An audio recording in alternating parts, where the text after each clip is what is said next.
Salut à tous, très heureux de vous retrouver pour ce nouvel épisode du Dunk Hebdo NBA podcast. On continue à parler des playoffs agréables. Et pour ce faire, je suis avec toi, Adrien. On est seulement deux. Comment ça va malgré l'élimination des Bulls dont on va parler aujourd'hui? Voilà, je vais tempérer ton qualificatif d'agréable. Non mais oui, franchement, c'est des playoffs plutôt sympas à suivre. Même si bon, comme tu l'as dit, défaite des Bulls, mais sans grosse surprise, on aura le temps de développer.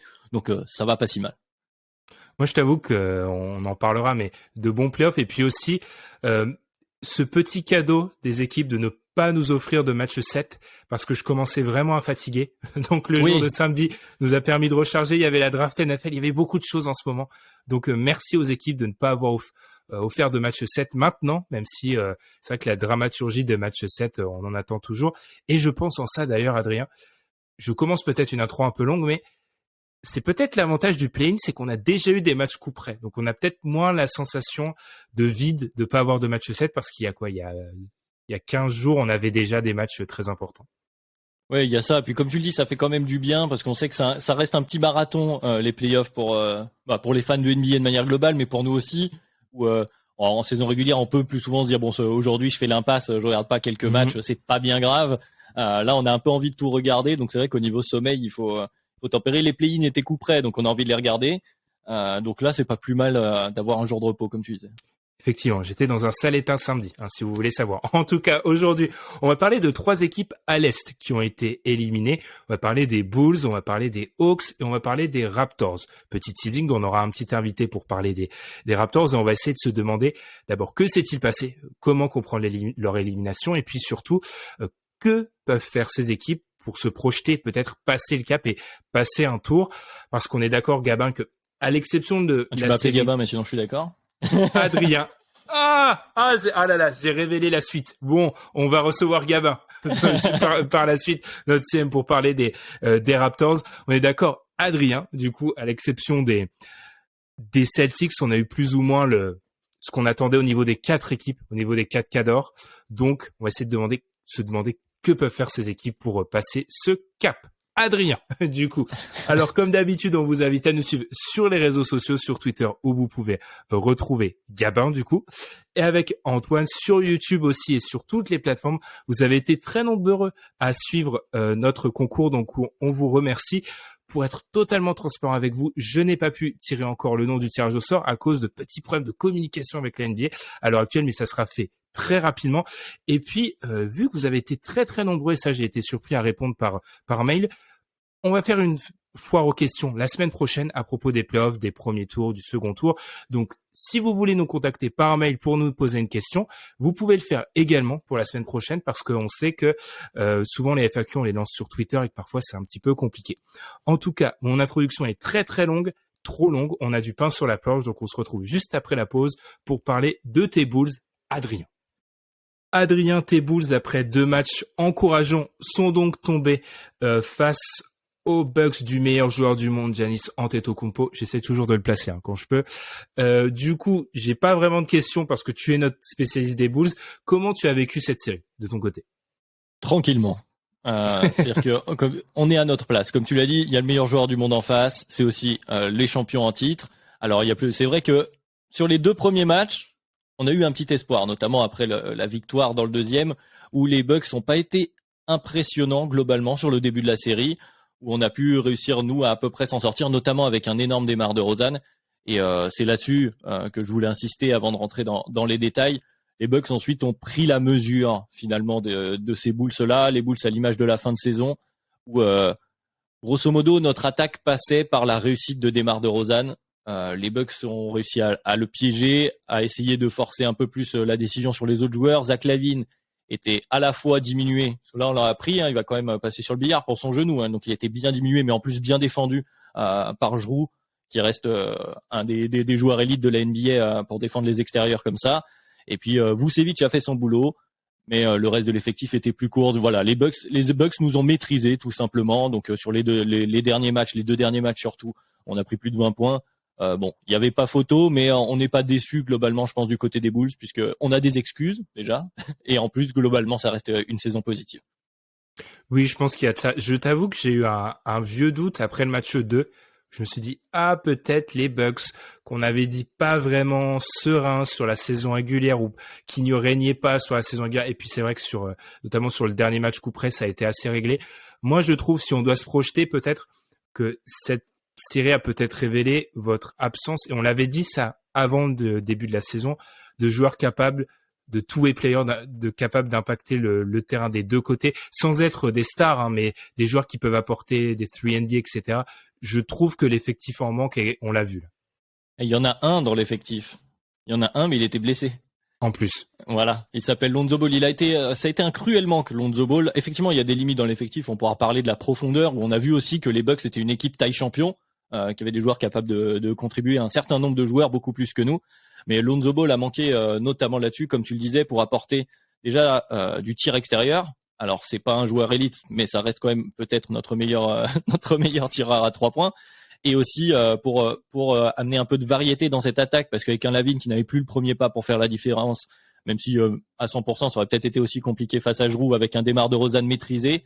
Bon, Vucevic a fait du Vucevic, il a fait une belle série, mais pour le reste effectivement c'était plus compliqué, c'était difficile de demander à un Patrick Williams qui sortait pratiquement d'une saison blanche, et ensuite à Kobe White, Ayo Dosunmu, Ayo qui est un rookie, donc là qui effectivement la marche était haute, et puis après derrière le reste de l'effectif, effectivement c'est pauvre, c'est-à-dire que même si c'est des profils intéressants pour essayer de gêner Giannis, ce qu'on a pu voir dans les 2 premiers matchs, je pense à Javonte Green notamment.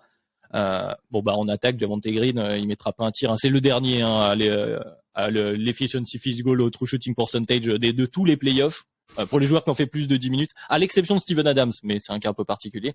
Mais voilà, c'est-à-dire qu'effectivement, on manquait de menaces, on pouvait pas faire du drive and kick. Enfin voilà, tout passait par des exploits individuels de nos scoreurs, et les Bucks sont assez forts, ils sont même très forts pour limiter ça. Et DeMar DeRozan en a pâti malheureusement. Est-ce que c'est pas surprenant justement cette manière de tomber pour les Bulls?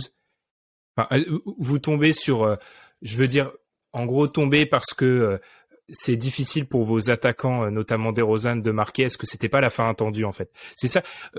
Tu vois, si on compare aux autres équipes dont on va parler, notamment les Hawks, je trouve qu'il y a un côté fin qu'on pouvait anticiper du côté des Bulls.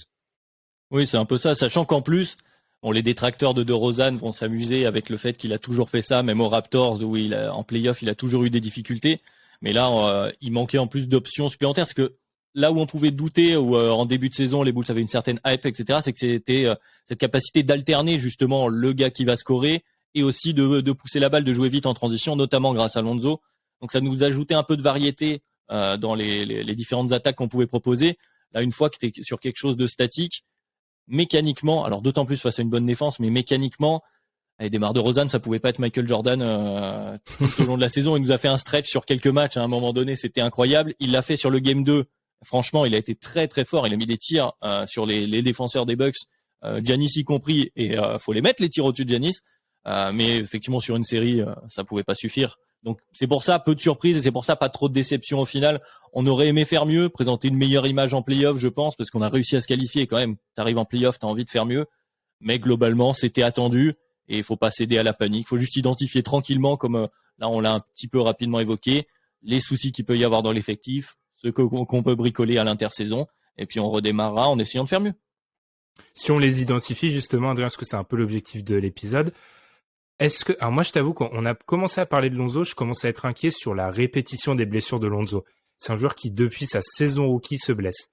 Et en plus les dernières nouvelles là, elles sont pas hyper rassurantes. Des questions, il a encore mal, il faut qu'il aille voir un nouveau spécialiste, etc. Ce genre de nouvelles, en tout cas avec ce type de communication en NBA, ça sent rarement très très bon. Donc effectivement c'est une inquiétude. Il y a aussi celle de Zach LaVine qui doit faire soigner son genou. Alors normalement lui ça devrait pas poser de soucis, mais quand même il ressort aussi lui aussi d'une blessure assez grave il y a quelques saisons de ça. Donc c'est vrai que c'est un point d'interrogation, et il faut y faire attention. Mais est-ce que on en est au point de pouvoir changer, de prendre une autre direction avec ces joueurs-là? Je pense pas. C'était l'année 1 de cet effectif. Donc effectivement, c'est un point d'interrogation, mais on va vivre et peut-être mourir avec, je pense, au moins à court terme. Oui, justement, par rapport à ça, on sait que le gros dossier qui arrive, c'est Zach LaVine. Et j'ai l'impression qu'il y a, dans la fanbase des Bulls, il y a une confiance qui, de fan en fan, n'est pas au même niveau. Tu te situes où par rapport à ça, Adrien? Alors déjà, arrêtez les montages avec Zach LaVine dans tous les maillots. Je m'adresse notamment à Dejounte Murray avec ce montage de Zach LaVine dans un maillot des Spurs. Calmez-vous. Oui, la question, elle est assez simple. C'est-à-dire que Zach LaVine, il peut prétendre au max. La question qui revient de partout, notamment du côté des fans, mais c'est est-ce que Zach LaVine vaut un max et est-ce que du coup, il va signer chez nous? Bon, il faut arrêter de se cacher 2 minutes. Il vaut un contrat maximum. C'est pas parce que on en a parlé souvent, notamment dans les gros et les petits marchés, ce genre de choses. Les joueurs au maximum, quand tu as Giannis Antetokounmpo au max, en fait, il est moins bien payé que sa réelle valeur. Et c'est pas parce que Giannis Antetokounmpo du coup a à peu près le même salaire que Zach LaVine que ça veut dire qu'ils ont la même valeur terrain. Donc il a prouvé qu'il méritait son contrat. Il a fait une saison avec un genou et demi. Il a quand même fait une saison très honorable, même si en play-off là il a été verrouillé, il le mérite. Maintenant, est-ce que lui veut rester? Bon, la communication autour de je garde mes options ouvertes. Qu'est-ce que vous voulez qu'ils disent d'autre en fait? Parce que c'est normal, c'est le jeu. Parce qu'effectivement, il peut y avoir un doute, il se dit je suis blessé, peut-être qu'ils vont essayer de me négocier un peu moins d'argent. Voilà, c'est de la communication, c'est normal. Mais je pense, moi, je me situe plutôt du côté des gens confiants. Ce groupe semble bien vivre en plus, la fameuse expression, le groupe vit bien. Mais j'ai l'impression qu'ils veulent redémarrer et cela faire cette saison potentielle avec tout le monde en bonne santé, avec Patrick Williams toute la saison, avec Lonzo Ball, avec DeMar DeRozan, avec Zach LaVine. Il y a des questions autour de Vucevic aussi peut-être, mais en tout cas, je pense que LaVine, il n'a pas vraiment d'intérêt à aller chercher ailleurs, où il serait moins bien payé d'ailleurs.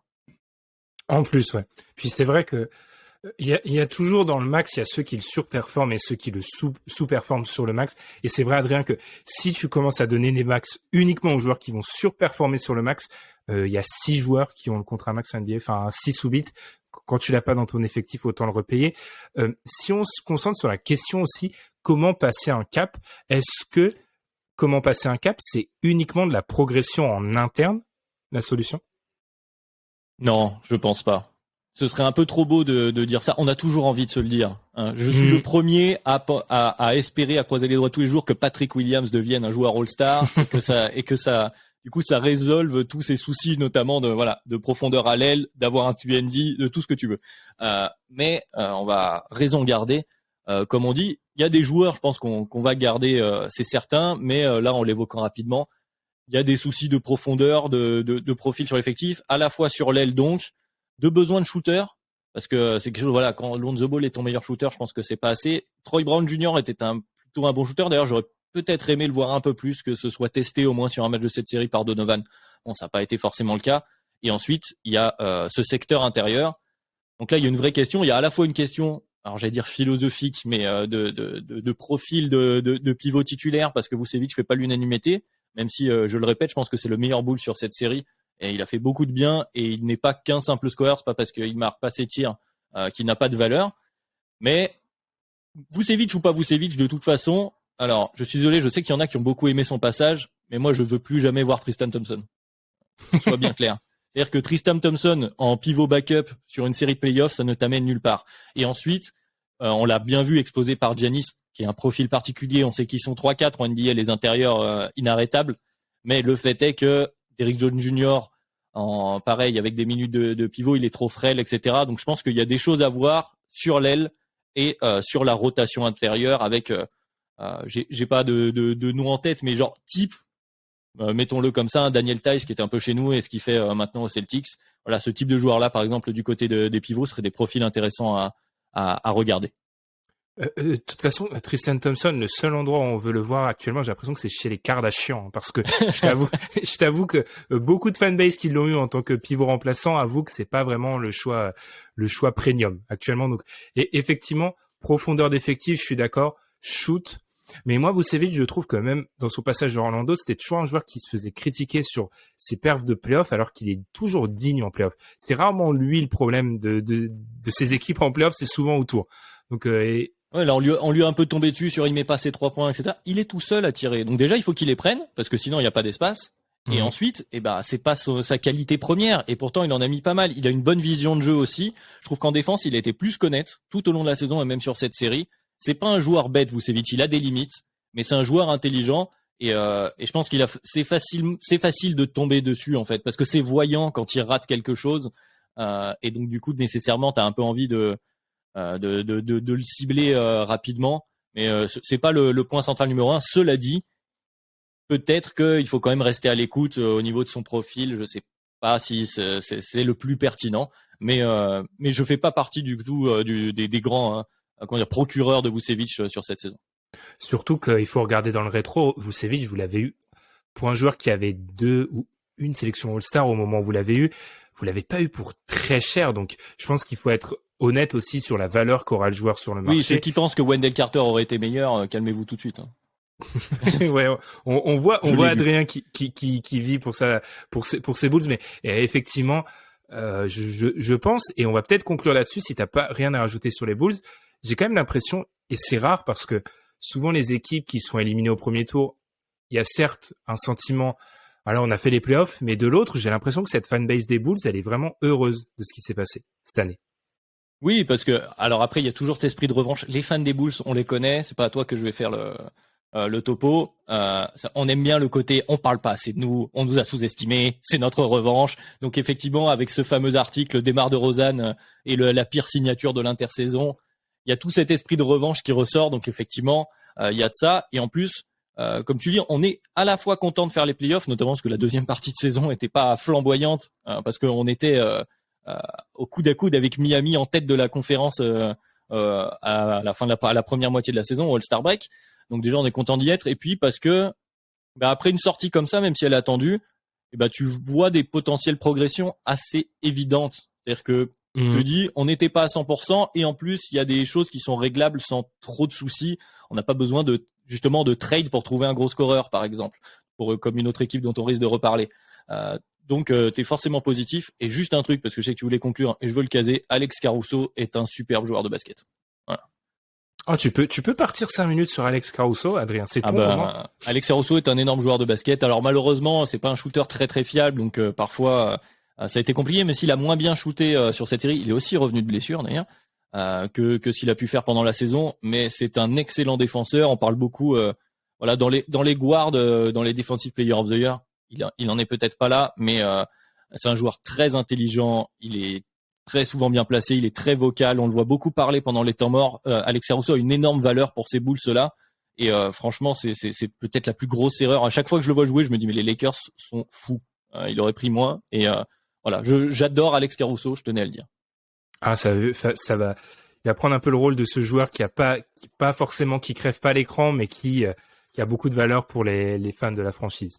C'est un peu ça. Hein. Parfait, Adrien. Alors là, on est obligé de parler des Hawks. Et là, j'avoue que c'est un peu mon moment. Et le sourire monte. Et le sourire monte, c'est un peu mon moment parce que j'ai beaucoup trop subi cette équipe sur ces derniers mois pour ne pas passer 30 minutes sur eux. Mais Adrien, je voudrais déjà avoir ton sentiment sur cette série parce que je veux pas partir en monologue 10 minutes.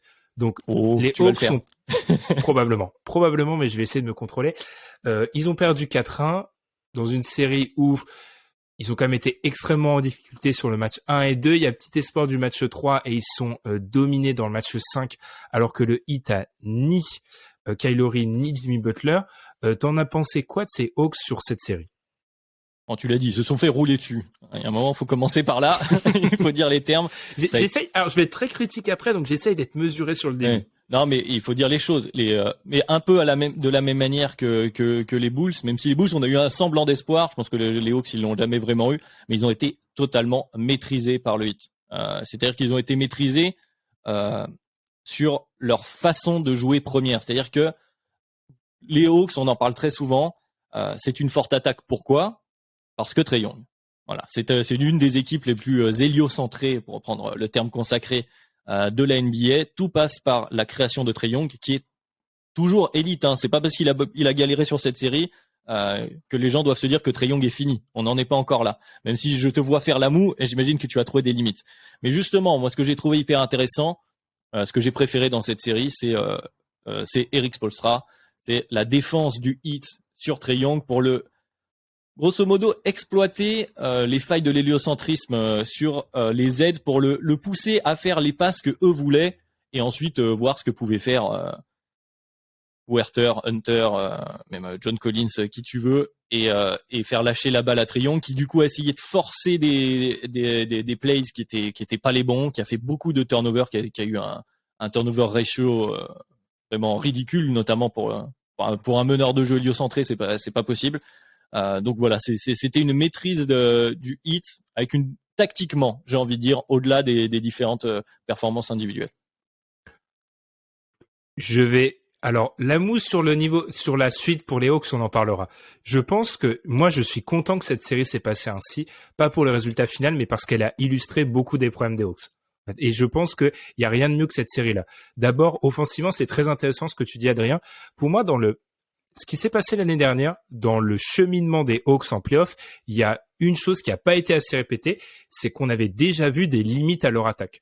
Les Hawks, quand ils sont sous Nate McMillan, la deuxième partie de la saison, c'est une des meilleures attaques. Après Lloyd Pierce qui saute la saison dernière, c'était vraiment une attaque qui avait dominé. Mais déjà sur les playoffs, notamment contre la longueur, on avait vu des problèmes. Ils étaient passés de 117 d'offensive rating à 110, donc ils perdent 7 points. C'est énorme.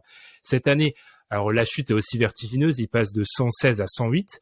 Mais ce que je trouve, c'est que déjà face à la longueur, dans leur espèce de spread pick and roll, où en gros on voit que Trae Young se prend il y a un pick and roll qui est posé avec 3 shooters à l'extérieur.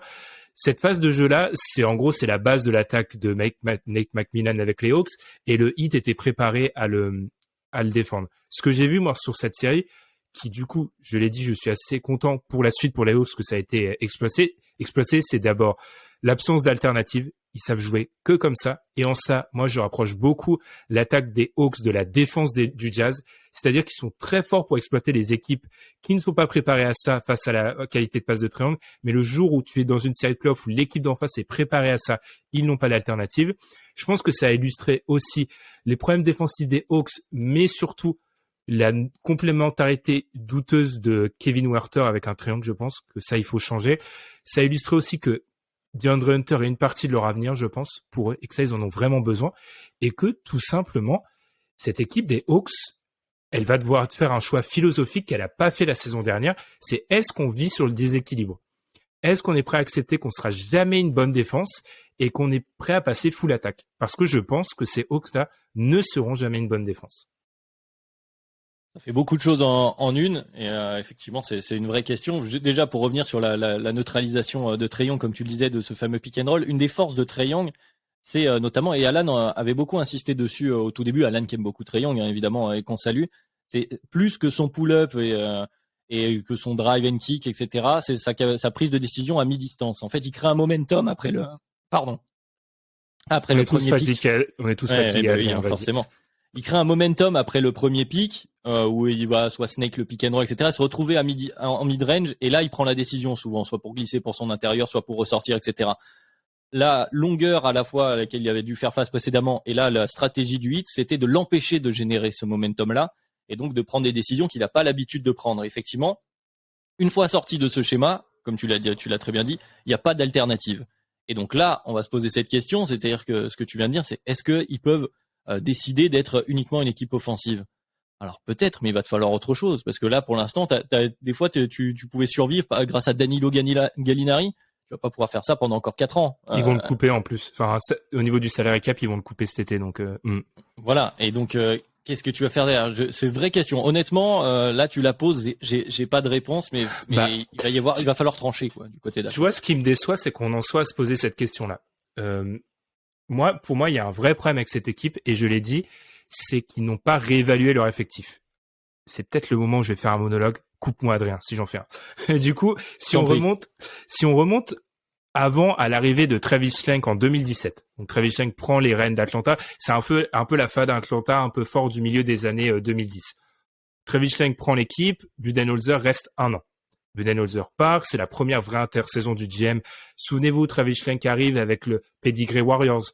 Donc, Lloyd Pierce arrive. C'est la draft de Trae Young. 1 an se passe, 2 ans. 2 ans et demi, on arrive à la saison dernière où il ne se passe rien du côté des Hawks. Donc, Lloyd Pierce est limogé, arrivé de Nate McMillan, et on a ce run de playoff. Et pour moi, l'erreur, elle est là. C'est à ce moment-là, Adrien, Travis Schlenk fait quoi? Il re-signe tout le monde. Trae Young est prolongé, ça c'est normal. Il re-signe Clint Capella, il re-signe John Collins, il re-signe Kevin Huerter. Et là, l'erreur se fait là. Pourquoi? Il n'y a pas eu de réévaluation de cet effectif. C'est-à-dire que je pense, et là c'est ma grande question vis-à-vis des Hawks en les regardant jouer cette année, est-ce qu'ils ont cru, est-ce que le front office a cru que ce qui s'était passé le playoff dernier, c'était réel, ou ils ont voulu, et je vais parler trivialement, sauver leurs fesses en se disant c'est ma première bonne équipe, je dois la garder intacte. Parce que le problème de création hors Trae Young, on l'avait déjà vu dans les derniers playoffs. Le fait que Trae Young avait du mal face à la longueur, on l'avait déjà vu. Alors sur séquence face à un Ben Simmons, il a du mal la saison dernière. Tous les problèmes avaient déjà été vus, ils n'ont pas été adressés. Et durant la saison régulière, Nick McMillan n'a rien fait. Il n'a rien fait pour solutionner ça. C'est toujours plus de Trae Young héliocentré, troisième joueur qui a le plus le ballon en termes de possession de balle, numéro 1 en termes de secondes par touche. Donc c'est lui qui l'a le plus longtemps quand il le touche. Ils n'ont pas solutionné ça. Donc il y a un moment, pour moi, le problème de l'héliocentrisme des Hawks, j'ai l'impression que tout le monde le met sur les joueurs autour, mais pour moi, tout le monde est responsable. McMillan qui clairement est en dilettante, Trae Young qui n'est pas un joueur efficace loin du ballon, et les joueurs autour qui n'ont pas appris, je pense à Kevin Huerter, à DeAndre Hunter, à jouer hors de l'héliocentrisme. Tout le monde est responsable. Ça m'inspire plusieurs choses. Déjà, un parallèle en termes de choix de front office, comme tu dis, ça me rappelle un peu les Blazers avec Allen Crabbe, Robert Covington, qui y avait toute cette année après Damian Lillard, où ils avaient repayé tout le monde en se disant « Allez, on est reparti, on a fait un bon run, c'est notre bonne équipe, on met l'argent sur tout le monde. » Et je pense qu'il s'est un peu passé la même chose du côté d'Atlanta, et c'est aussi un parallèle qu'on pourrait faire avec une autre équipe qui avait fait les playoffs l'année dernière et qui les a ratés cette fois-ci, de surestimer en fait leur run de l'année dernière. Les Knicks. Tout à fait. moi je l'ai dit à Alan qu'on salue, qui devait être avec nous mais qui a pas pu au dernier moment. Je lui ai dit, quand on parlait pendant la draft NFL, d'où mon maillot que je porte aujourd'hui pour ceux qui sont sur YouTube, les Hawks ont fait la meilleure intersaison que les Knicks avec des bons joueurs. Alors j'aime beaucoup la formule, tout d'abord. Après voilà, avec des bons joueurs, mais est-ce que du coup ils n'ont pas surévalué le collectif créé par ces joueurs-là? Voilà, c'est la question effectivement. Ça a plutôt bien marché l'année dernière, on a pu apercevoir quelques limites comme tu étais en train de le dire.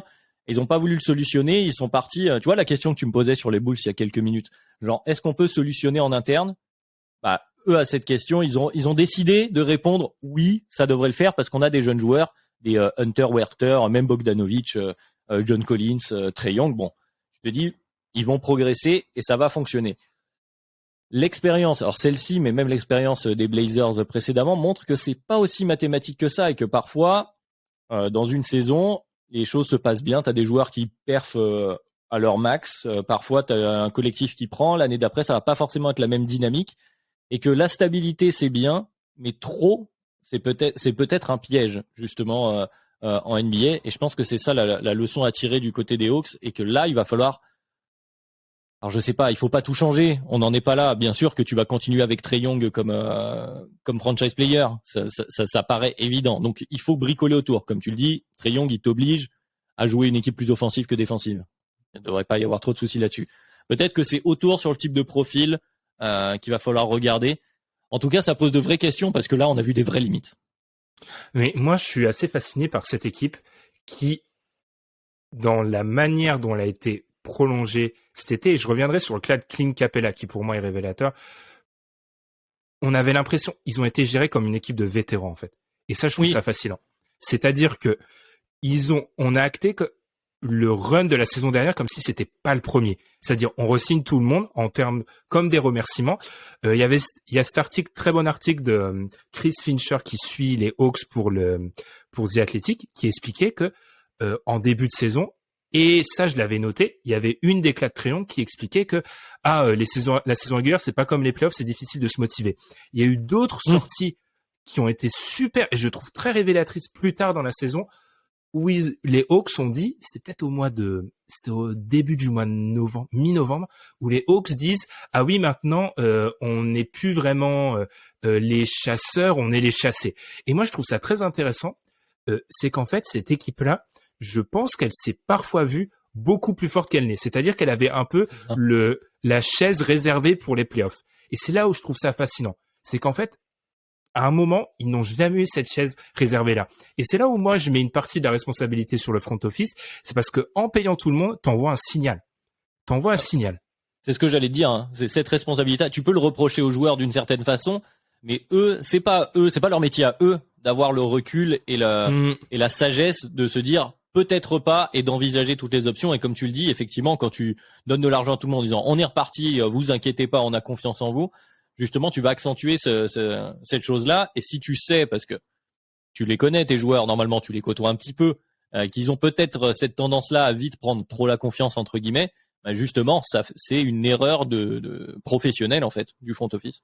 Ce qui est pas étonnant parce que moi je l'ai dit, enfin j'avais cité cette stat un jour, ils sont meilleurs en attaque contre les 10 meilleures défenses que contre les 10 pires. Enfin il y a des trucs qui sont assez géniaux du côté des Hawks et moi je trouve qu'il y a cette responsabilité du front office à ce niveau-là parce que ça reste une équipe assez jeune qui a eu ce run un peu moi je reste persuadé que c'est un peu un poison pour eux ce run parce que ça les a peut-être induits en erreur sur leur vraie qualité. Parce que les Hawks, si on prend les 2 saisons régulières, même la partie avec Lloyd Pierce, 60% du temps, c'est pas une bonne équipe. En fait, et l'autre responsabilité du front office, là je parle plus en termes de construction d'équipe, c'est aussi pour moi l'échec de la draft au fit très tôt. C'est-à-dire que quand on fait le choix de DeAndre Hunter, Kevin Huerter, qui est drafté la même année que Trae Young, il y a beaucoup de choix au fit en fait, en se disant ça c'est ce qu'il faut autour de Trae Young. Mais ça t'es pas persuadé en fait. Quand tu draftes un joueur ou qu'il est en année 1, 2 ou 3, pour moi, il faut juste réfléchir talent et pas tellement fit. Parce qu'un des gros problèmes d'Atlanta à l'heure actuelle, c'est de pas avoir de deuxième porteur de balle. Bah, quand tu joues à héliocentrisme depuis la première année de tous ces joueurs, tu ne trouveras pas de porteur de balle. DeAndre Hunter, si on retient notre souffle à chaque fois qu'il prend la balle, c'est peut-être parce que le mec a toujours évolué dans un héliocentrisme et qu'il est incapable quand on lui demande de créer, même s'il fait un très bon match 5 à la fin, il est pas capable de vivre dans cet écosystème-là. Donc en fait, pour moi, les Hawks, là où je suis extrêmement déçu, c'est qu'ils n'ont pas mis de deuxième corde à leur arc. Ouais, bah c'est ce que tu viens de développer. On en avait un peu parlé dans le podcast sur l'héliocentrisme, justement, de cette histoire de répétition des gammes et des systèmes. Et effectivement, quand tu as besoin d'alternatives, une des failles de l'héliocentrisme qui a été exploitée donc dans cette série, notamment par Miami, c'est que si tu forces à jouer un petit peu autrement, au-delà du joueur du porteur de balle du soleil que représente Trae Young, c'est les autres qui sont totalement perturbés parce qu'ils ne savent pas quoi faire et ils n'ont pas les répétitions, même si ça reste des joueurs NBA, même s'ils ont du talent, même s'ils ont pu le faire en high school, ce que tu veux. Si toute la saison, tu as passé 82 matchs à jouer d'une façon, le moment où on va te demander de faire autre chose, eh bien c'est compliqué. Alors oui, sur un match, comme tu l'as dit, tu peux retrouver des sensations et ça peut fonctionner, mais globalement sur une série, ça peut pas le faire. Donc effectivement, ils sont tombés dans ce piège-là et les principaux coupables, même si après ils peuvent en tirer des leçons, etc. On va pas trop les pointer du doigt, mais c'est du côté du front office parce que c'est à eux de faire cette analyse-là et de pas tomber dans ce piège. Mais c'est vraiment ça, tu vois. Moi qui me choque sur cette équipe des Hawks, il n'y a pas eu d'évaluation entre les. Et là, ils vont te faire une réévaluation pour la première fois en 2 ans.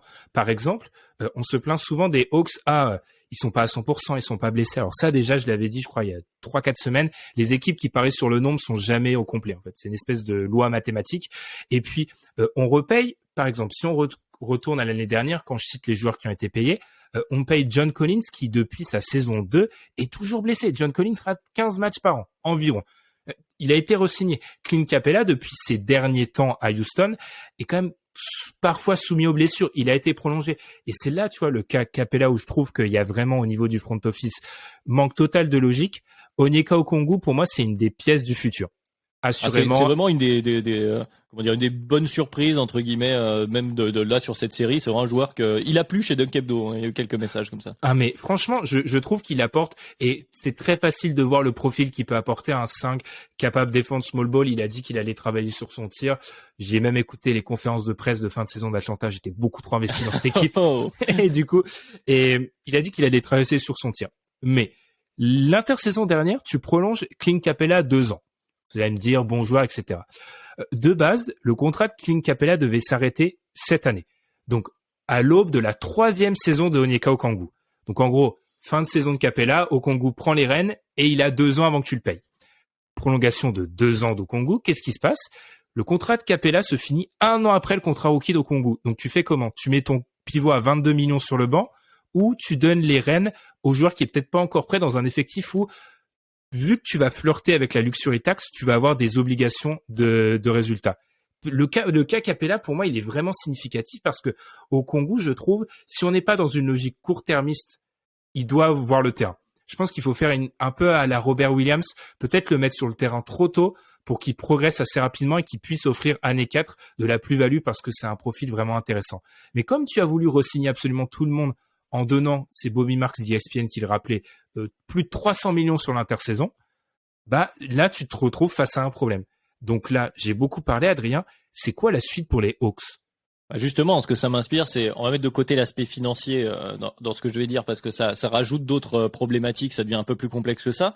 Mais effectivement, je pense que la leçon à tirer, c'est de redescendre sur terre et de se dire on n'en est pas au point où on en était, où on croyait être. Effectivement, on repart pour être contender et pour progresser rapidement. Comme tu dis, tu peux reprendre la temporalité plus calmement. Ce que tu as globalement dans ton effectif, hors Capella, grosso modo, et Gallinari, c'est des jeunes joueurs. Et tu as plutôt intérêt à essayer de faire émerger un maximum de talents et de voir ceux qui seront ta pièce centrale du deuxième contrat, la deuxième prolongation de Trae Young, grosso modo. Et donc, abandonne cette idée de refaire à tout prix les playoffs et de passer plusieurs tours et essaye d'évaluer comme ça. Donc pour moi, par rapport à la problématique que tu veux indiquer, la première chose à faire, ce qui paraît le plus logique, c'est de transférer Capella d'une manière ou d'une autre et de filer les clés aux gamins. Mais c'est compliqué parce que là, on en revient à ce qu'on disait juste avant, tu as fait croire à tout le monde qu'ils étaient assez bons, tu leur as tous filé des thunes, ils se sont pris pour les chasser et plus les chasseurs. Et là, si tu fais l'inverse, tu les perds totalement en termes de direction, quoi. Puis tu les perds surtout qu'au Congo, moi, je pense qu'il est à 1 an d'être prêt. Le truc, c'est que, tu vois, si t'es dans une logique longue, un peu plus long terme, tu le fais jouer, par exemple. Il y a aussi, par exemple, pour moi, le cas de John Collins. Alors, on savait plus ou moins qu'il y avait toujours cette question du fit par rapport à un triangle, mais on l'a payé. Qu'est-ce qu'on fait? Parce que les joueurs qui ont plus de valeur, qui ont beaucoup de contrats, c'est Collins ou Capella. Donc, est-ce que tu es prêt à peut-être parier pour dans 2-3 ans avec un Onyeka Okongwu? Pareil avec DeAndre Hunter. DeAndre Hunter, ils sont dans une situation où s'ils le payent, ça veut dire qu'ils vont payer la taxe cher. Donc, est-ce qu'ils sont prêts pour DeAndre Hunter à se mettre dans cette position-là, sachant que Hunter est un joueur que je trouve très fort, mais qui a 2 problèmes. C'est que, 1, il joue jamais. Enfin, il a raté 50% des matchs sur les 2 dernières saisons, donc ça commence à devenir extrêmement compliqué. Et de 2, il ne solutionne pas ta problématique d'autres joueurs du deuxième porteur, qui sont en capacité de porter la balle parce qu'il ne porte pas la balle. Donc, en fait, pour moi, il faut prolonger DeAndre Hunter, mais il faut bouger d'autres joueurs. Donc là, c'est vraiment les Hawks, si d'avenir, pendant 2-3 ans, ils passent pas de premier tour de playoff, la cause sera cette intersaison dernière. Pour moi, ils ont fait les erreurs dans la dernière intersaison. Et peut-être pour te relancer, Adrien, pour éviter que je parle trop, moi, il y a un truc qui m'intéresse beaucoup, c'est quand je vois les fans des Hawks ou même les discussions autour des Hawks, autour du profil qu'il faudrait ramener. Je suis en désaccord total avec le profil la plupart des gens veulent ramener, où ils veulent ramener un 3&D à l'aile. Je suis en désaccord total avec ça. Pour moi, il faut parier sur le déséquilibre. Il faut amener un gros scoreur 2-3. C'est ce dont ils ont besoin. Tu veux un scoreur ou tu veux un Gordon Hayward, quoi, je schématise. Un facilitateur, un mec pour poser la balle et faire un peu jouer tout le monde, tu vois. On parlait de ça, je veux Zach LaVine. Alors, calmez-vous. Pour moi, il faut un mec capable de Mitchell, quoi. Exactement, parce que l'idée selon laquelle un ailier défensif va changer l'équation, elle est fausse. Ça changera pas. Les Hawks resteront une équipe qui va souffrir. Et l'idée selon laquelle il faudra un deuxième porteur de balle, pour moi, si je me base sur ce que j'ai vu des Hawks cette année, c'est-à-dire une équipe qui est confortable dans son héliocentrisme, n'a pas lieu. Parce que si c'est pour ramener un deuxième porteur de balle qui aura très peu de responsabilités, ça sert à rien. Quand j'ai vu la série contre le Heat, je me suis dit, il faut donner une autre menace à la défense adverse, en fait, sur du 1 contre 1. En fait, ce qu'il leur faudrait, c'est Jalen Brunson. Dans l'idée, tu vois. Le Jalen Brunson qui est la bonne surprise qui a permis aux Mavs, parenthèse très très rapide sur la série Mavs Jazz, qui a su supplanter Luka quand il n'était pas là et qui aussi amène cette continuité maintenant dans les matchs où une fois que Luka n'est plus sur le terrain, tu peux lui donner la responsabilité, pas tout à fait de la même manière, mais en tant que porteur de balle principal, initiateur d'attaque, qui est très dangereux pour une défense, qui l'oblige à s'adapter.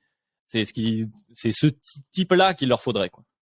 Exactement. Pour moi, vraiment, l'idée de les Hawks, ça sera la page Trae Young.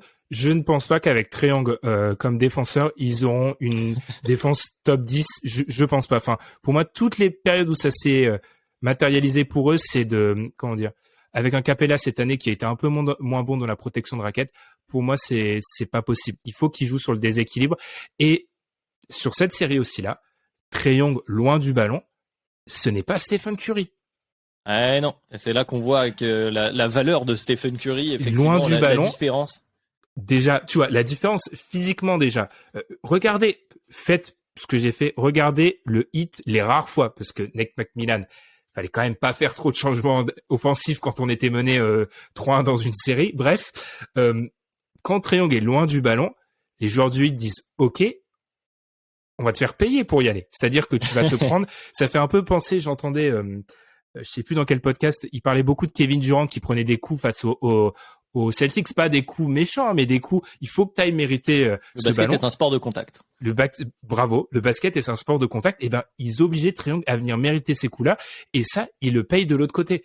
Donc en fait, je pense que la solution pour les Hawks, c'est de garder ce pseudo-héliocentrisme, mais en ayant une autre menace, un autre joueur où les défenses se disent ouais, mais si ce joueur-là on le laisse en 1 contre 1, on peut en prendre 40 dans le match. Ouais, ou un peu ce qu'est Draymond aussi du côté tu vois, des Warriors, au-delà des profils entre Trae Young et Steph Curry. Le gros problème, c'est que Trae Young, tu l'as dit, il a tout le temps la balle, il a la balle hyper longtemps sur les possessions, donc au moment où il la lâche, il a pas envie de faire des courses répétées, quoi. Ce que fait Curry, et ce qui est une de ses grandes forces, c'est peut-être le meilleur en NBA là-dessus. Les courses à répétition loin du ballon, il fatigue son défenseur, etc. Mais ça demande de l'énergie que Curry ne met pas à porter la balle et à initier le pick and roll à chaque fois pendant 15 secondes sur la possession. Et donc effectivement, peut-être que c'est une direction à prendre.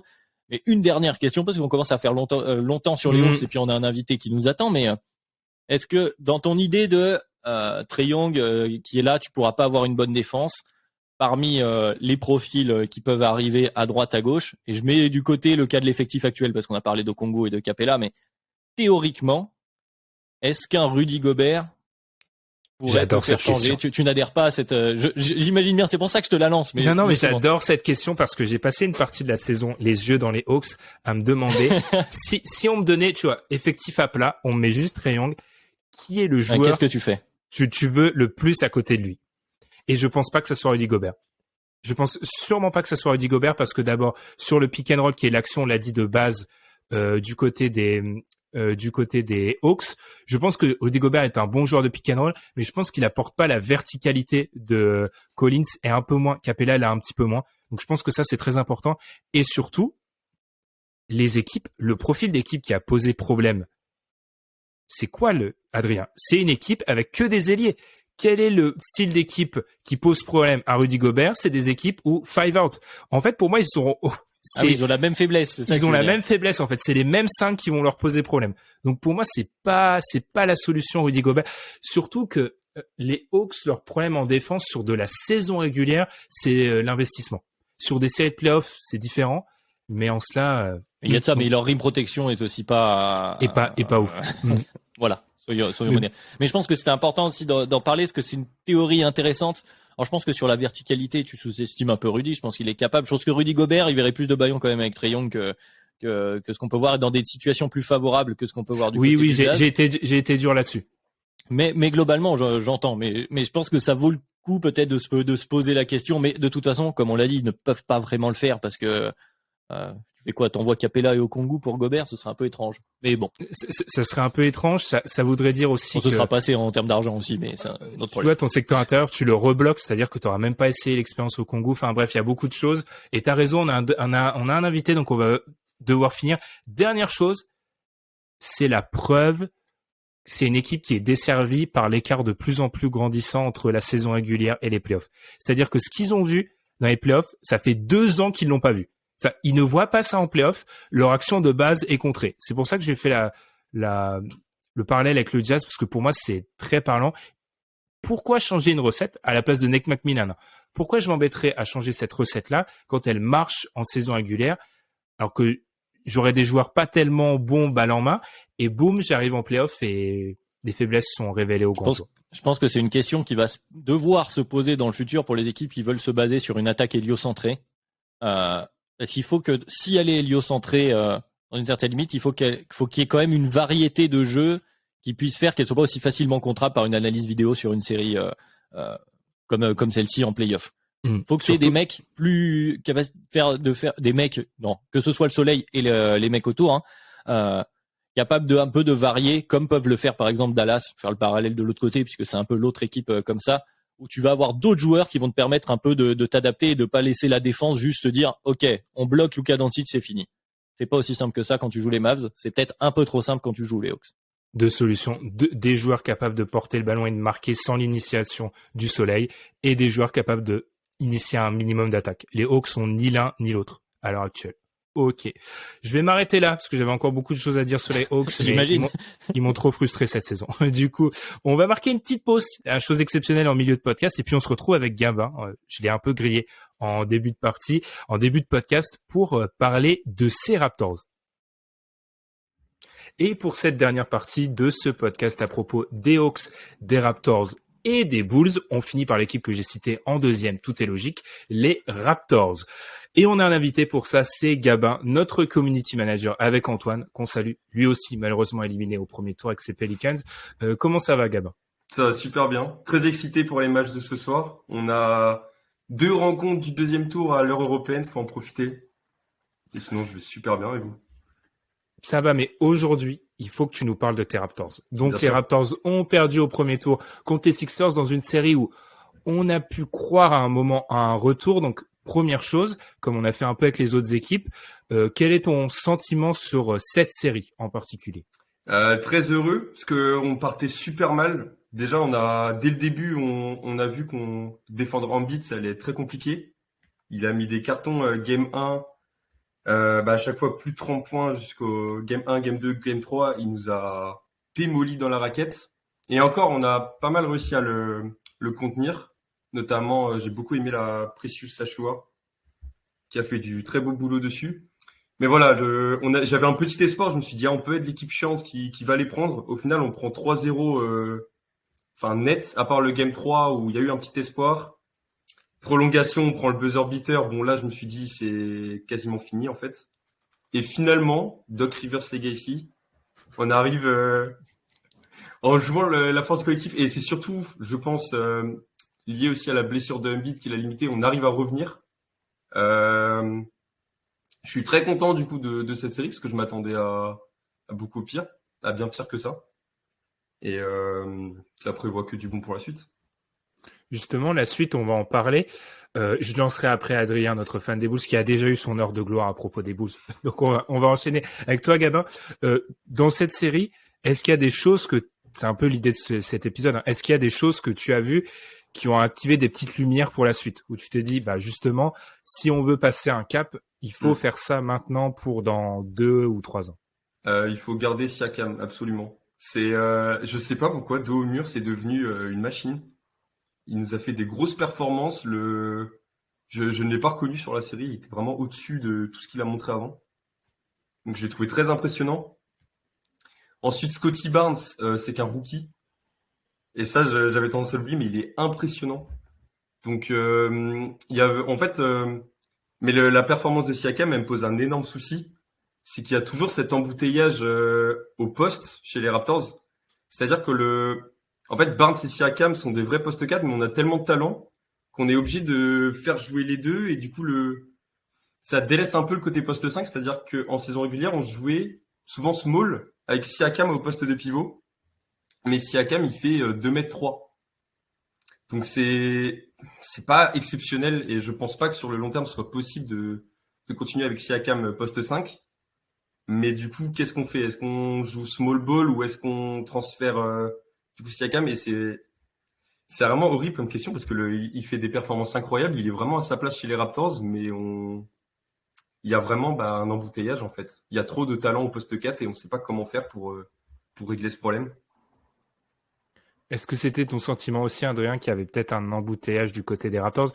On l'avait dit, on avait essayé de calmer pendant la saison les rumeurs autour du trade de Siakam pour maximiser Barnes, parce qu'on avait expliqué que Siakam restait le meilleur joueur des Raptors, et je pense sur cette série, on l'a revu, comme a dit Gabin, mais est-ce que c'est pas une des conséquences aussi à long terme, c'est de voir que cet embouteillage-là, il demeure, quoi. Ouais, pour moi, c'est une vraie problématique et on le voit avec Gabin qui sait pas trop comment se positionner là-dessus. C'est horrible. C'est que oui, Siakam est ton meilleur joueur. Oui, Siakam fait une bonne série relativement, même si je pense que c'est à relativiser dans l'efficacité. C'était pas extraordinaire. C'est supérieur à ce qu'on peut attendre de lui, mais c'est pas non plus de niveau élite. Donc pour moi, la question se pose, c'est tu vas où si tu continues avec Siakam en tant que ton meilleur joueur et ton option offensive numéro 1?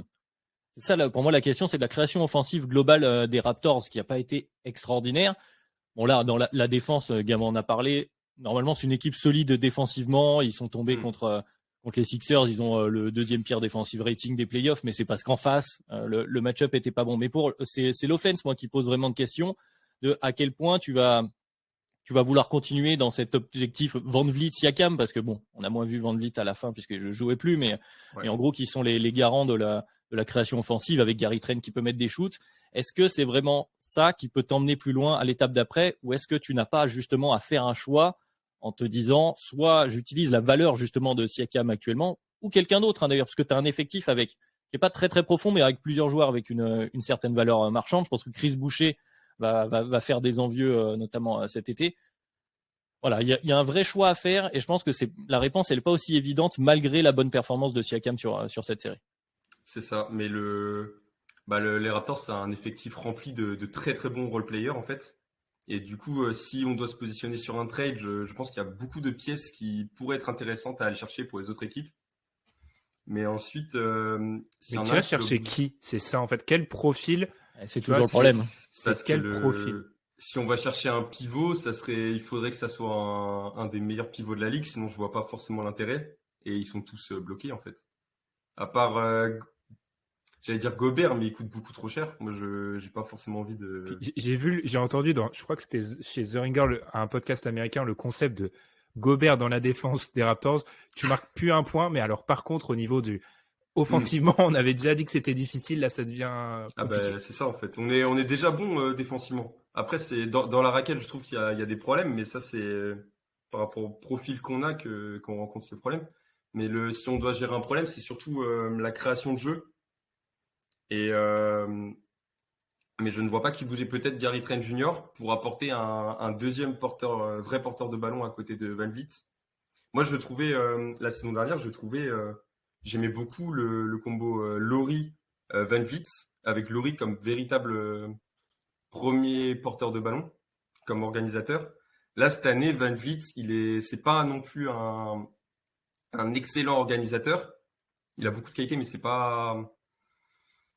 Il lui manque beaucoup de choses à ce niveau-là. Et le problème, c'est que à côté, les autres joueurs sont trop limités aussi en organisation. Ce qui fait que là, on a bien vu que pendant son absence au play-off, ça remontait le ballon sur demi-terrain, on faisait des passes, 2-3 dribbles, on voit qu'il peut faire quelque chose. Non, hop, on repasse. Il n'y avait pas forcément de création. On a juste eu des gros flashs de Trent Jr. et Siakam, mais à part ça, j'ai pas vu de véritable création de jeu. Et ça, sur le futur, ça va nous poser problème. Et puis il y a un paradoxe un peu aussi dans cette histoire de Raptors qui joue small, donc tu l'as dit, avec les séquences avec Siakam en 5, c'est que t'as pas non plus un spacing extraordinaire. Oui, c'est ça.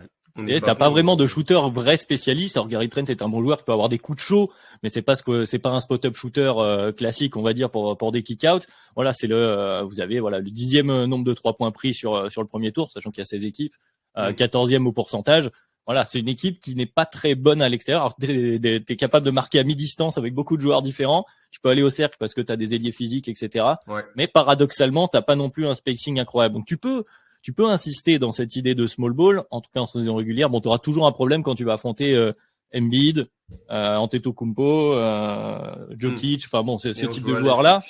Mais beaucoup de monde a des problèmes à ce moment-là. Est-ce qu'on peut pas le prendre étape par étape? Et d'ailleurs, d'abord, essayer de se dire, on va maximiser ce système-là avec nos joueurs qui sont tous relativement jeunes encore. Et il n'y a pas spécialement d'urgence à tout balancer en te disant, il faut à tout prix que l'année prochaine ou dans 2 ans, on soit contender. Ce qui est bien, c'est que déjà, là, on a explosé les attentes, je pense. mais peu de gens nous voyaient en play-in déjà. Beaucoup de gens nous voyaient hors du play-in. On arrive à la 5e place. Et tous nos joueurs majeurs sont sous contrat. Ensuite, on peut voir OG, il a 24 ans. Barnes, il a 20 ans. Trent Junior, 23. Siakam et Van Vliet, 27. Enfin, tout le monde est un peu dans leur pente ascendante. Et donc, pour le moment, le mieux à faire, c'est peut-être de tous les garder, parce qu'ils sont tous sous contrat, et de voir avec eux jusqu'où ça peut aller. En fait, pour la saison prochaine, je pense qu'il n'y a pas d'urgence, parce que on peut continuer comme on a fait cette saison. On a vu que ça marchait bien. Après, évidemment, on a ce plafond de verre. Les playoffs, on n'était même pas censé les atteindre cette année, je pense. Et on voit bien que pour passer un tour, ça va être, pour l'instant, c'est trop compliqué. Ah bah justement, on en parlait hors antenne là, juste avant de prendre entre nous comme ça. C'est vrai que en termes de profondeur d'effectifs, bon, tu t'es retrouvé avec des joueurs sur le terrain. Enfin, la problématique qu'a eu, grosso modo, qu'ont eu les Suns l'année dernière, où tu t'attendais pas à être à ce niveau-là, du coup, tu te retrouves assez limité Bah, tu vois, à je devoir. suis pas d'accord avec ça. Ah, Parce bah que dis-moi tout, Ben. je pense que les Suns, c'était des problèmes de personnel où ils n'avaient pas de pivot remplaçant et tout. Et c'est des postes qui sont très vite, qui vont très vite être mis en avant en playoff. Je pense que là, moi, vraiment, c'est la création de mi-terrain. Par exemple, c'est quelque chose qui, de base, leur manquait, en fait, dont on a déjà parlé, mais Gabin peut le dire, l'attaque des Raptors, je trouve que c'est beaucoup sur de la saison régulière, on profite des erreurs des autres, on met beaucoup de points sur interception, en gros, ce que nous crée notre défense. Et quand les attaques en playoff ne créent pas grand-chose, ben là, c'est là où on voit qu'un Van Vliet, moi, je reste persuadé que c'est un deuxième porteur de balle, qu'en fait, il vous faut le premier pour remettre Van Vliet deuxième. Là où je trouve que les Suns ont été exposés sur un manque de joueurs, c'est le jeu des Raptors qui a été exposé, je trouve. Donc pour moi, c'est un peu différent. Non, mais c'est vrai ce que tu dis. Notre attaque est très faible. C'est vraiment la défense, notre défense qui est presque, je dirais pas élite, mais en défense extérieure, on a, je pense, une des meilleures de la ligue. Extérieur, c'est ça le point important. La défense en termes, mais je pense qu'on peut avoir la saison prochaine la meilleure défense extérieure de la ligue, mais en intérieur, on prend beaucoup trop de cartons. Après, là, évidemment, on tombe contre Philadelphie, donc c'est peut-être. Et voilà, les stats sont négatives. Voilà, mais non, offensivement, il faut vraiment faire quelque chose. Donc, Masai va devoir faire un choix.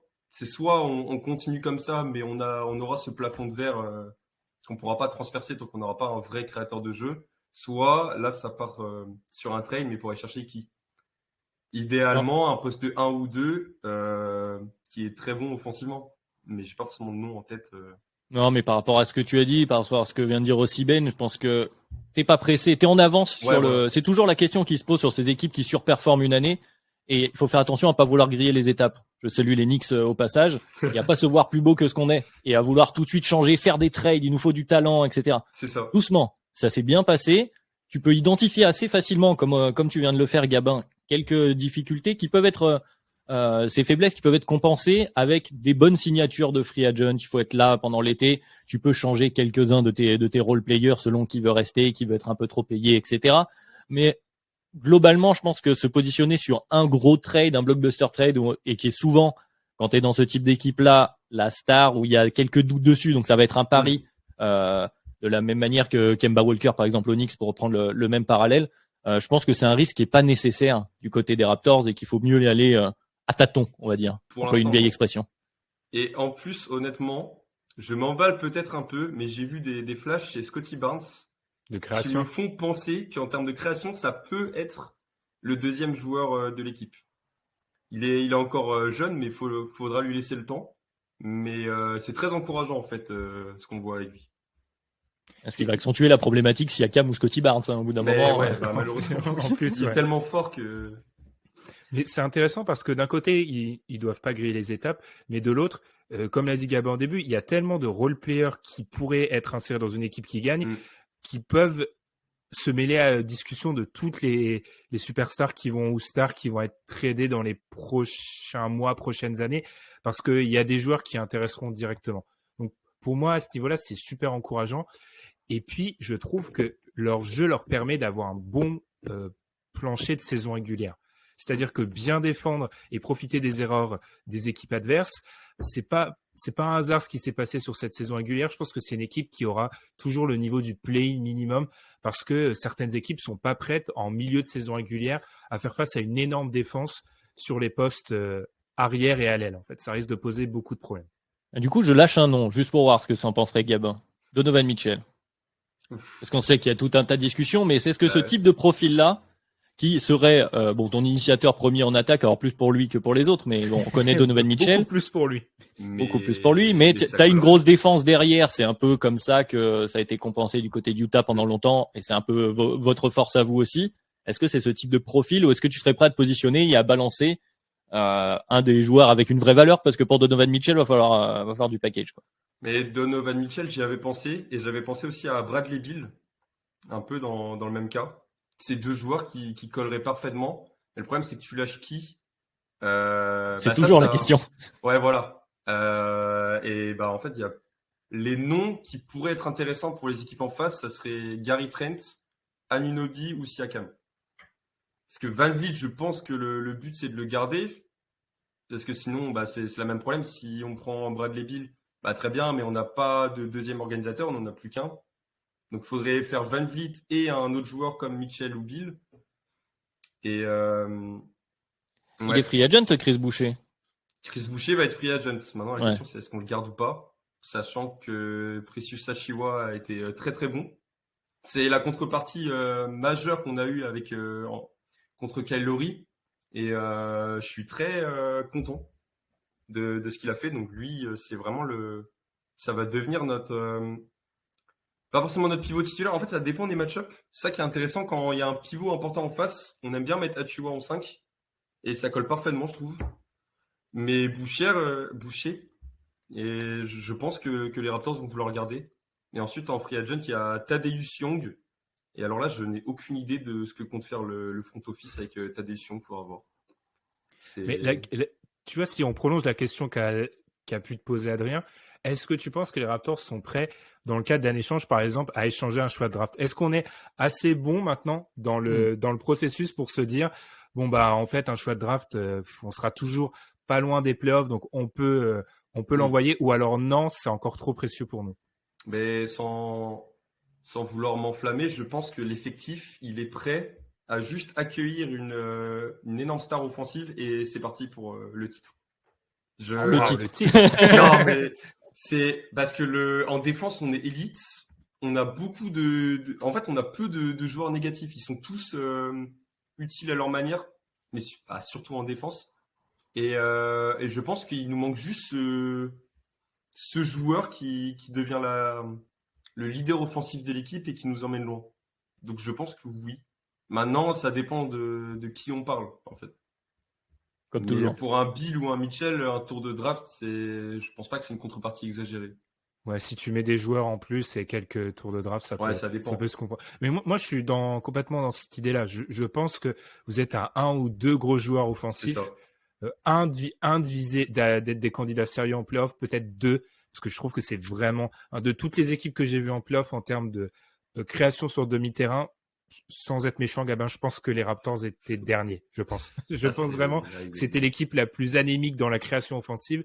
Mais par contre, c'est vrai que vous êtes tombé sur le pire match-up du premier tour, mais je pense pas, contrairement à d'autres équipes dont on a parlé avant, je pense pas que ça doit changer grand chose dans votre avenir, en fait. Je pense que, comme l'a dit Adrien, ça accélère peut-être la pente, mais il faut pas zigzaguer, je pense. C'est vrai. Est-ce que tu as un truc à rajouter, Gabin, avant qu'on passe à nos cartes blanches? On n'en a pas parlé, donc je vais leur faire une petite dédicace à Dalano Banton, que j'ai trouvé super bon. Il sort un peu je ne le connaissais pas avant, et je suis agréablement surpris. Il a fait de bonnes minutes en saison régulière. Après, c'était trop juste en play-off, il n'était pas encore prêt. C'est un rookie. Voilà. Oui, voilà, évidemment, c'est un rookie. Et Malachi Flynn, pardon. Il commence à progresser petit à petit, mais encore une fois, est-ce que ça peut devenir le backup à la main des Raptors? Je pense que c'est trop tôt. Il est encore trop jeune, et en playoff, il a joué à peu près 6 minutes de moyenne. C'est dommage de le faire jouer. Ça montre qu'on avait un vrai problème au poste 1. C'est la fameuse théorie de Tom, hein. Et que quand on a un qui se blesse dans VanVleet, hop, tu fais monter, tu te retrouves avec d'autres joueurs. Mais cela dit, vu que tu étais censé sortir, que tu n'étais pas censé être là, c'est aussi de l'expérience pour ces joueurs-là. Ils auront au moins vu ce truc-là. On prend. Ces playoffs, ces joutes là. C'est clair. Joutes-là. C'est clair. Puis on l'a vu dans le cas des Hawks, je ne pense pas qu'avancer loin en playoffs, pour moi c'est un cadeau empoisonné pour une jeune équipe parfois. Donc très bien. Alors on peut enchaîner sur les cartes blanches. Je sais qu'Adrien, tu nous as dit avant le début, allez j'ai plein de cartes blanches, mais je choisis laquelle. Alors tu nous as choisi laquelle? Oui, c'est ça, parce qu'il y a plein de choses qui sont assez marquantes sur ce premier tour de playoff. Là, on a choisi de se focaliser sur 3 équipes. Je vais quand même parler d'une autre équipe éliminée qui a quand même fait plaisir, une série à l'Ouest assez inattendue. Je vais parler des Pelicans, évidemment, et on salue Antoine parce qu'on les attendait pas à ce niveau-là, tout simplement. Parce qu'on pourrait se dire, les Suns ont galéré, c'est les Suns qui ont déjoué. Pas tant que ça. Les Pelicans ont été super bons, de manière assez surprenante, notamment avec autant de minutes pour des rookies. On en parlait avec les rookies qui galèrent un peu. Ça a été aussi le cas du côté des Bulls, hein, pas que du côté des Raptors. Mais là, eux, ils ont eu des minutes de Herb Jones, du fameux Alvarado, qui est le petit chouchou de Twitter sur cette série, et même de Murphy, qui a mis des grands 3 points. Voilà, les Pelicans se sont donnés. Ces Pelicans sans Zion, mais les Pelicans avec CJ McCollum, qui ont été kiffants en fait, tout simplement. Donc moi je saluais la performance des Pelicans, ils nous ont donné une série et ils ont forcé Chris Paul à faire un match de point guard incroyable. Et je pense que s'ils leur avaient pas donné autant d'adversité, que c'était pas aussi difficile pour les Suns, on n'aurait pas pu assister à ce match-là de Chris Paul. Donc voilà, merci et bravo à eux. Très bien. Et toi, Gabin, on t'avait plus ou moins préparé pour la carte blanche, alors beaucoup plus, moins que plus. Alors, est-ce que tu en as une pour nous? Moi, je voulais parler de la qualité du premier tour de ces playoffs. Parce que, à part le Heat Hawks que j'ai moins apprécié, il n'y a vraiment pas une seule série où je me suis ennuyé devant les matchs. C'est gentil pour le Bucks Bulls. Hein. Non, mais même Bucks Les Bulls, Bucks Bulls, les premiers, le match de DeRozan, le game 2. Oui, les deux premiers sont vachement bien. Après. Ouais, voilà. Toutes les séries ont eu leur lot d'excitation. Alors que souvent, le premier tour, on a le fameux 1-8, 2-7 qui explose tout. Enfin, et il n'y a pas forcément match dans plusieurs séries. Et là, même les Pelicans, je m'attendais à ce qu'ils prennent un 4-0. Comme tout le monde, hein, une rouste. Hein.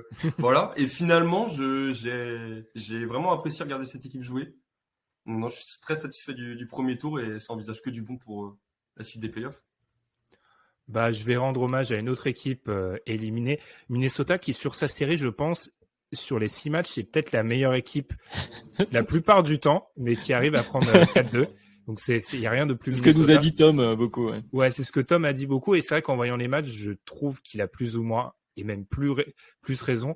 Je pense aussi que ça marque la prise de pouvoir de Edwards comme option numéro 1, ce qui s'est passé quand même, parce que Towns a eu des playoffs assez difficiles sur ce premier tour. Il a quand même eu des moments de gloire, je dirais, mais en tout cas, Edwards très fort.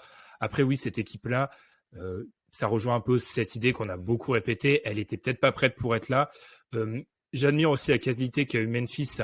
Je trouve que ça, ils l'ont très bien géré. J'avais beaucoup insisté dans notre débat présidentiel sur la jeunesse. Je trouve qu'ils ont parfois fait des matchs de vétérans où ils sortent pas du match et ils arrivent à le gratter. Et ça, c'est très fort, malgré les soucis de faute qui s'accumulent toujours pour Jaren Jackson. Et moi, je suis arrivé au stade où ça commence à m'inquiéter pour la suite. Mais ça, on va continuer sur les Timberwolves. Donc, c'est une saison extrêmement réussie. Ils sortent au premier tour en n'étant pas ridicules. Donc, vraiment, c'est bon pour la suite. Et vraiment, moi, je trouve que dans cette hiérarchie, on avait du mal à comprendre qui était le 1 et le 2. Bah, le 1 s'est détaché en fait. Et maintenant, pour moi, il y a vraiment un 1 et un 2 chez les Timberwolves. Ça me va. Même s'ils se sont effondrés à chaque fois, mais il y a un ratio talent, décision. Tu vois, tu parlais de la jeunesse qui aurait pu porter préjudice à Memphis. Ils sont peut-être un peu moins jeunes globalement du côté des Wolves. Je l'ai pas sous les yeux, mais ça doit pas se jouer à grand chose de toute façon. Mais effectivement, dans l'impression, c'était les Wolves des rookies. Et les Grizzlies beaucoup plus en contrôle. T'es dingue, t'as vu, j'ai dit ça alors que oui, ils ont ces 2 équipes jeunes. Mais j'avais l'impression que les Grizzlies maîtrisaient mieux leur sujet. Bah, ils ont déjà eu un tour de playoff alors que les Wolves ne sont pas allés en playoff depuis Jimmy Butler. Mais ça leur fait du bien, je pense que ça va être une bonne expérience à prendre pour eux. On les attend l'année prochaine et c'est un effectif qui... Je pense que la question Wolves, on aura le temps de s'enflammer trop ou non sur les Wolves. Ah ouais, mais à chaque fois, Après, il y a quand même le seul problème pour cette équipe, c'est que ça reste beaucoup du à toi, à moi, et qu'elle se base beaucoup sur ce qui est logique, hein, sur les exploits personnels de ces 3 de ces 2 stars et demie, parce que parfois j'ai regardé le match et je me suis dit D'Angelo Russell n'est pas une star à proprement parler. Donc, à voir. Mais c'est encourageant. Et pour une équipe que je critique souvent pour être un épiphénomène du mois d'octobre-novembre, bah, je dois souligner qu'ils m'ont quand même fait kiffer. Donc, bravo. Félicitations. Très bien. Très bien. Et bien, du coup, c'est comme ça qu'on va terminer. On dit merci à Gabin. C'était sa 2e, techniquement, parce qu'on l'avait déjà vu dans le fameux épisode draft dont, je rappelle, vous avez entendu, chers auditeurs, chères auditrices, que la 2e version. Merci, voilà, la précision a été très importante. J'avais gagné la première, mais une personne avait gagné largement la première. On taira son nom. Bref, en tout cas, merci de nous avoir écoutés. Comme d'habitude, vous pouvez nous retrouver sur YouTube, sur Twitter pour retrouver Gabin et Antoine aussi, qu'on salue, sur toutes les plateformes. N'hésitez pas, même si cette fois-ci, il n'y a plus de maillot à gagner, à nous mettre les 5 étoiles partout. Et puis nous, on se retrouve très vite. On vous souhaite une bonne semaine de playoff. Et puis, salut les gars, à plus. Salut. Merci.